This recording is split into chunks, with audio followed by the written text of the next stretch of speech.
When I was 6 years old, I made my first drawing. It was a boa constrictor digesting an elephant. I showed it to the grown-ups and asked them if the drawing frightened them, and they said, "Why would anyone be frightened of a hat?" Then I made a second drawing, showing the boa constrictor from the inside so the grown-ups could easily see it. They always needed to have things explained to them. After seeing my 2 drawings, they suggested that I busy myself with matters of consequence. That ended my drawing career. And so I became a pilot and lived my life alone, without anyone I could really talk to, until my plane had engine trouble in the desert, 1,000 miles from any human habitation. Imagine my surprise when I heard, "If you please, draw me a sheep." I jumped to my feet, thunderstruck. "But what are you doing here?" "If you please, draw me a sheep." I told the chap, a little crossly too, that I did not know how to draw. "Oh, that doesn't matter. Draw me a sheep." So I drew one of the 2 pictures I had drawn so often. "No, no. I do not want an elephant inside a boa constrictor. Draw me a sheep." "No, the sheep is sickly. Make me another." So I made another drawing. "You see yourself this is a ram. It has horns." By this time, my patience was exhausted, so I tossed off this drawing. "This is only his box. The sheep you asked for is inside." "Oh, this is exactly the way I wanted it. Do you think that this sheep will have to have a great deal of grass? Where I live, everything is very small. Look, he has gone to sleep." And that is how I made the acquaintance of the little prince.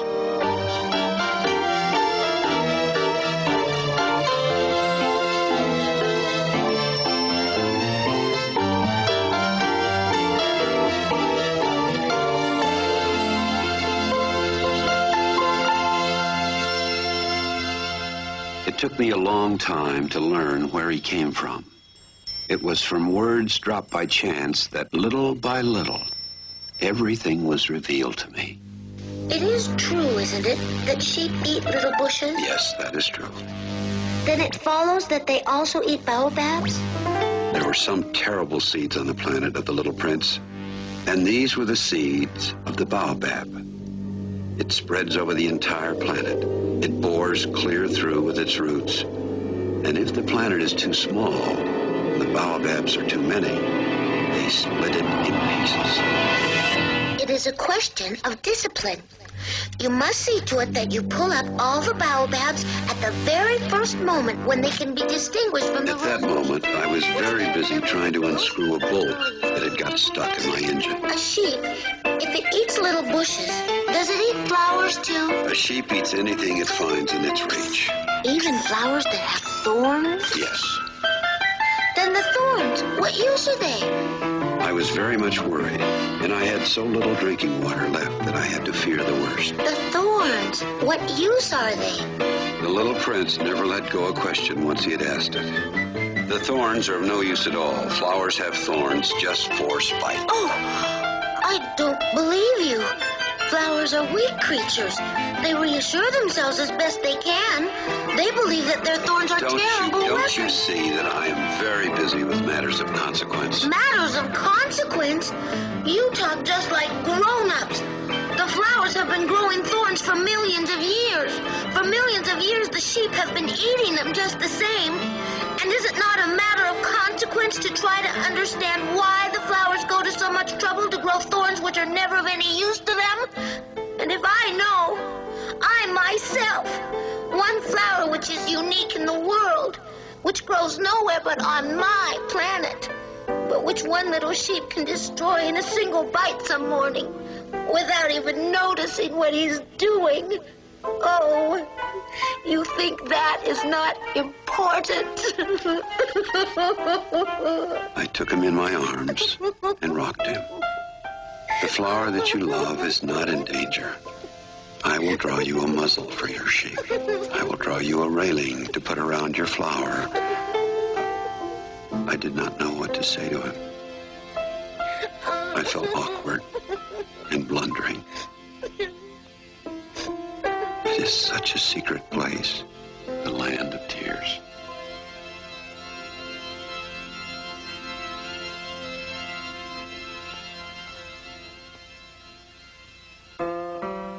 I soon learned to know this flower better. On the little prince's planet, the flowers had always been very simple. But one day, from a seed blown from no one knew where, a flower had come up, and the little prince had watched very closely over this small sprout. It might, you see, have been a new kind of baobab. But the shrub soon stopped growing and began to get ready to produce a flower. She chose her colors with the greatest of care. She adjusted her petals one by one. And then one morning, exactly at sunrise, she showed herself. Oh, I beg that you will excuse me. My petals are still all disarranged. Oh, how beautiful you are. And I was born the same moment as the sun.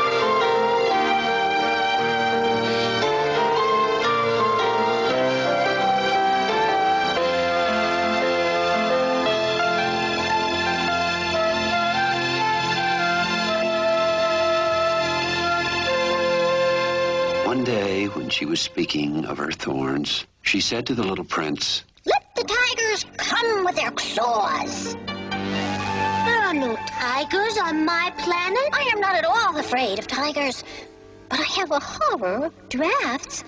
I suppose you wouldn't have a screen for me. This flower is a very complex creature. At night, I want you to put me under a glass globe. It's very cold where you live. In the place where I come from, She was embarrassed over having let herself be caught on the verge of an untruth. She could not have known anything of any other worlds. She had come in the form of a seed. The screen? The little prince came to doubt her, and that made him very unhappy. He decided to leave her. I was too young to know how to love her. She perfumed all my planet, but I did not know how to take pleasure in all her grace. Oh, I ought to have judged by her deeds, not by her words. On the morning of his departure, he put his planet in perfect order. He believed that he would never want to return. Let the glass globe be. I don't want it anymore. After all, I am a flower. But the animals... I have my thorns. Don't linger like this. You've decided to go away. Now, go. She did not want him to see her crying. She was such a proud flower. And so he left, taking advantage of the migration of a flock of wild birds.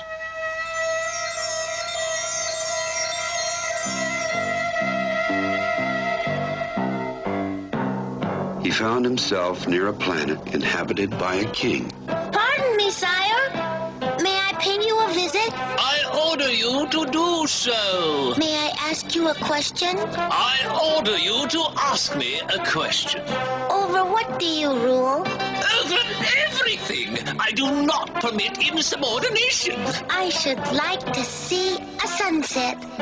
Do me that kindness. Order the sun to set. I shall command it at 20 minutes to 8 this evening. You will see how well I am obeyed. I see. I'm afraid I cannot wait. Do not go. If your majesty wishes to be promptly obeyed, he should order me to be gone by the end of 1 minute. I make you my ambassador. He had a magnificent air of authority. The grown-ups are very strange. The second planet was inhabited by a conceited man. Do you really admire me? I Admire you? Yes. Am I not the handsomest, best dressed, richest, and most intelligent man on this planet? You are the only man on your planet. Do me this kindness. Admire me just the same. The grown-ups are certainly very odd. The third planet belonged to a businessman. 3 and 2. Good morning. 5 and 7 make 12. 12 and 3 make 15. Good morning. 15 and 7 make 22. 22 and 6 make 28. 28 and 5 make 33. That makes 501,622,733. 500 million what? Stars.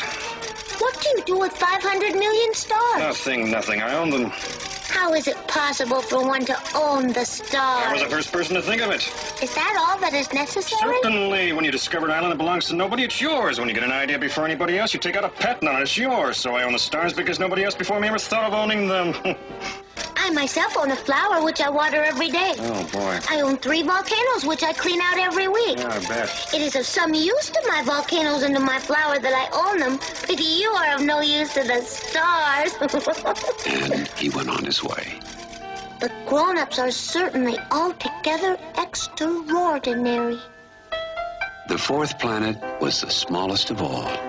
There was just enough room on it for a street lamp and a lamplighter. Good morning. What are you doing? Following orders. Good morning. Oh, I follow a terrible profession. In the old days, it was reasonable. I put out the lamp in the morning.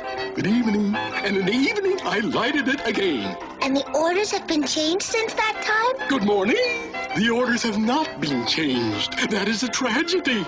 From year to year, the planet has turned more rapidly, and the orders have not been changed. The planet now makes a complete turn every minute. Good morning. Once every minute, I have to light my lamp and put it out. That's very funny. A day lasts only 1 minute here where you live.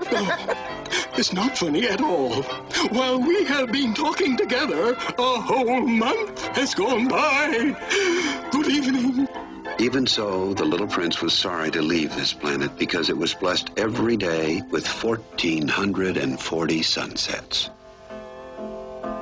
The fifth planet was 10 times larger than the last and inhabited by an old geographer who wrote voluminous books.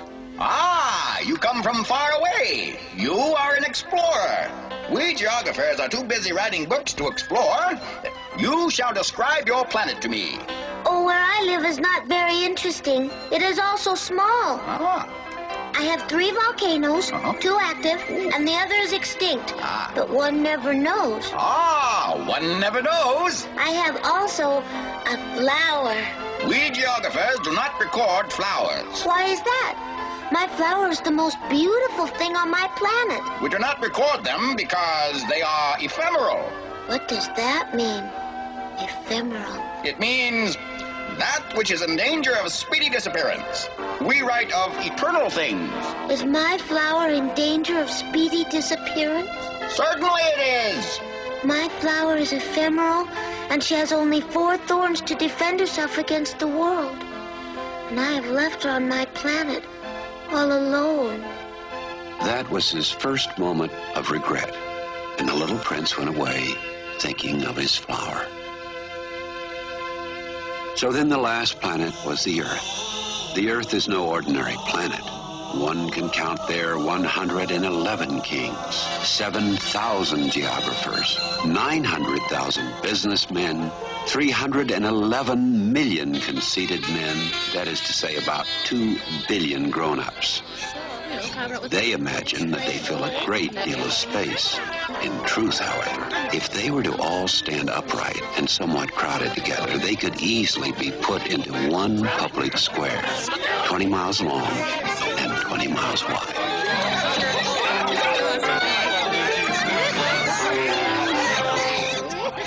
In the desert, where the little prince came to Earth, there wasn't a single grown-up to be seen. He was beginning to be afraid he had come to the wrong planet. Oh, good evening. Good evening. Look at my planet. It's right there above us. But how far away it is. It is beautiful. What has brought you here? I've been having some trouble with a flower.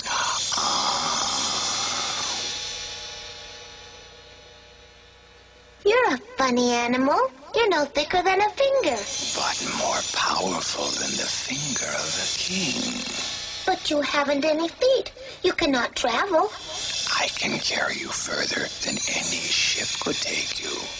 I can help you someday. If you grow too homesick for your own planet, I can... Oh, I understand you very well. But why do you always speak in riddles? I solve them all.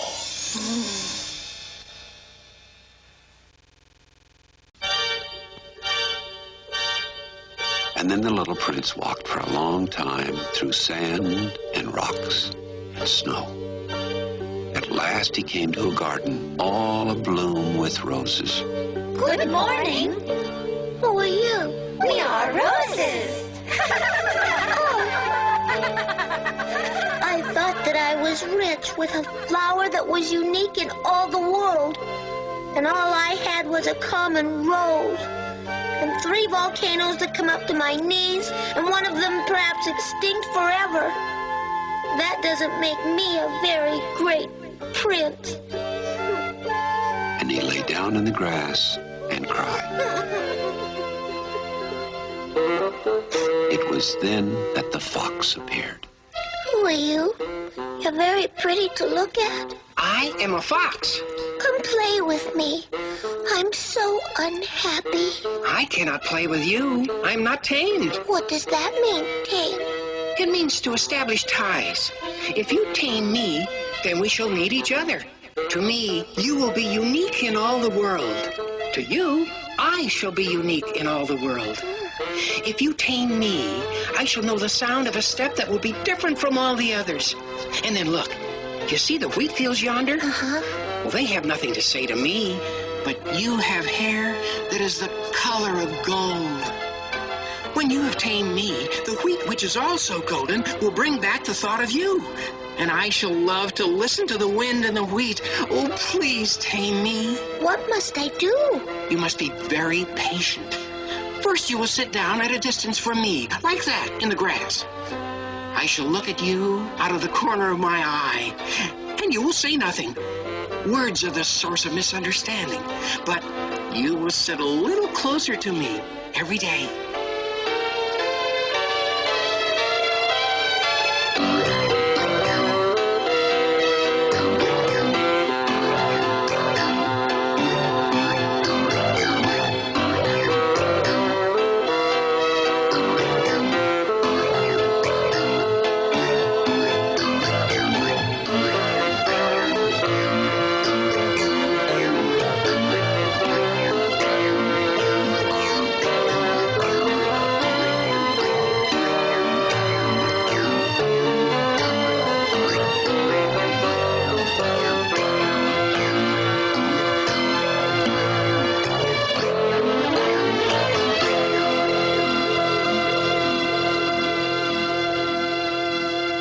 So the little prince tamed the fox. And when his hour of departure drew near... I shall cry. But you wanted me to tame you, and now it has done you no good at all. It has done me good because of the color of the wheat fields. Look again at the roses. You will see that they are not at all like your rose. You are like my fox when I first knew him. He was only a fox like 100,000 other foxes. But I have made him my friend, and now he is unique in all the world. No, you are not at all like my rose. I will tell you a very simple secret. It is only with a heart that one can see rightly. What is essential is invisible to the eye. What is essential is invisible to the eye. It is the time you have spent on your rose that makes your rose so important. It is the time I have spent on my rose. You have become responsible forever for what you have tamed. You are responsible for your rose. I am responsible for my rose.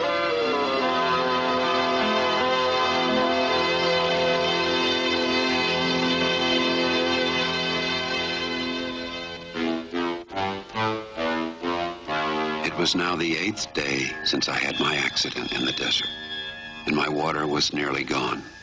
You must keep your promise. You know, a muzzle for my sheep. So then I made a pencil sketch of a muzzle. And as I gave it to him, my heart was torn, and I was overcome with an unexplainable sense of grief. You have plans that I do not know about. I remembered the fox. One runs the risk of weeping a little if one lets himself be tamed.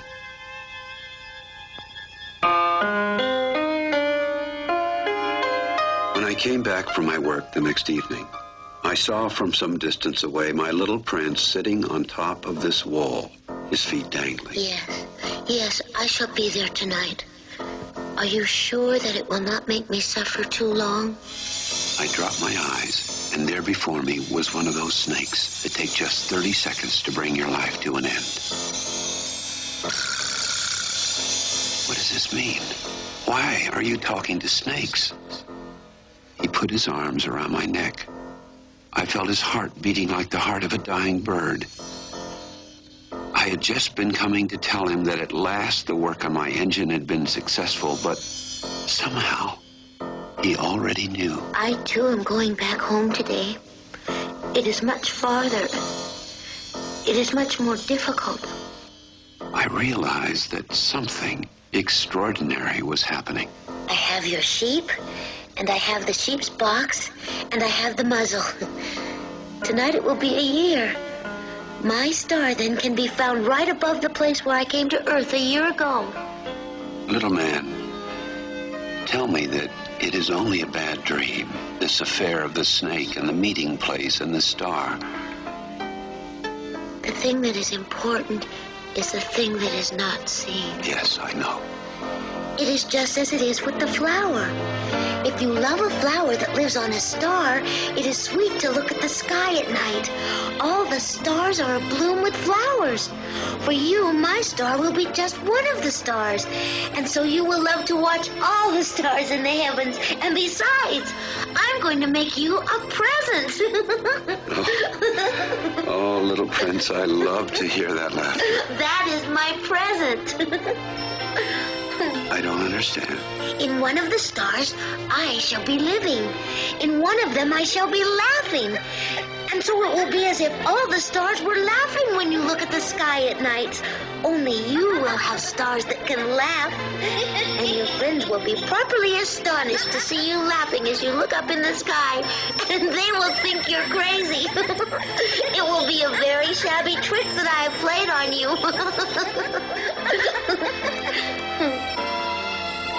And when your sorrow is comforted, you will be content that you have known me.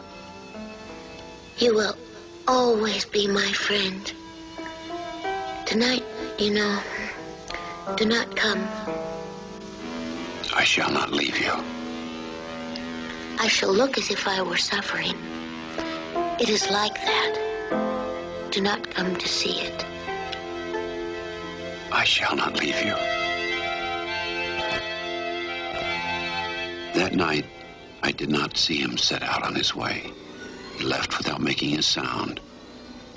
At last, I caught up with him. You are there. It was wrong of you to come. You will suffer. I shall look as if I were dead, and that will not be true. You understand, it is too far. I cannot carry this body with me. It is too heavy. But it will be like an old abandoned shell. And there is nothing sad about old shells. Here it is. Let me go on by myself. You know my flower? I'm responsible for her. And she is so weak. She has 4 thorns of no use at all to protect herself against all the world. He hesitated a little and drew his breath. He took one step. I could not move.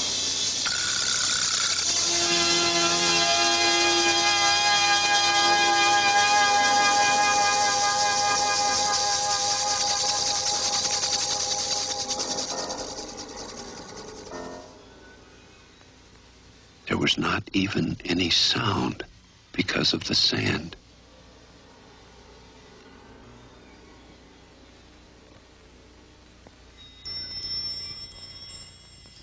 And now 6 years have already gone by. My sorrow is comforted a little. I know that he did go back to his planet because I did not find his body at daybreak. And at night, I love to listen to the stars. But there is one extraordinary thing. When I drew the muzzle for the little prince, I forgot to add the leather strap to it.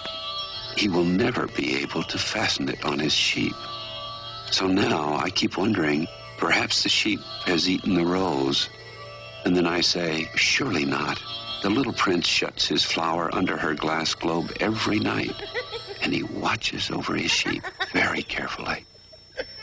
Then I am happy, and there is laughter in all the stars. But at another time, I say to myself, at some moment or another, one is absent-minded, and on some one evening, he forgot the glass globe, or the sheep got out without making any noise in the night. And then the laughter is changed to tears. Here, then, is a great mystery. For you who love the little prince, and for me, nothing in the universe can be the same if somewhere, we do not know where, a sheep that we never saw has, yes or no, eaten a rose. Look up at the sky. Ask yourselves, is it yes or no? Has the sheep eaten the rose? And you will see how everything changes. And no grown-up will ever understand that this is a matter of so much importance.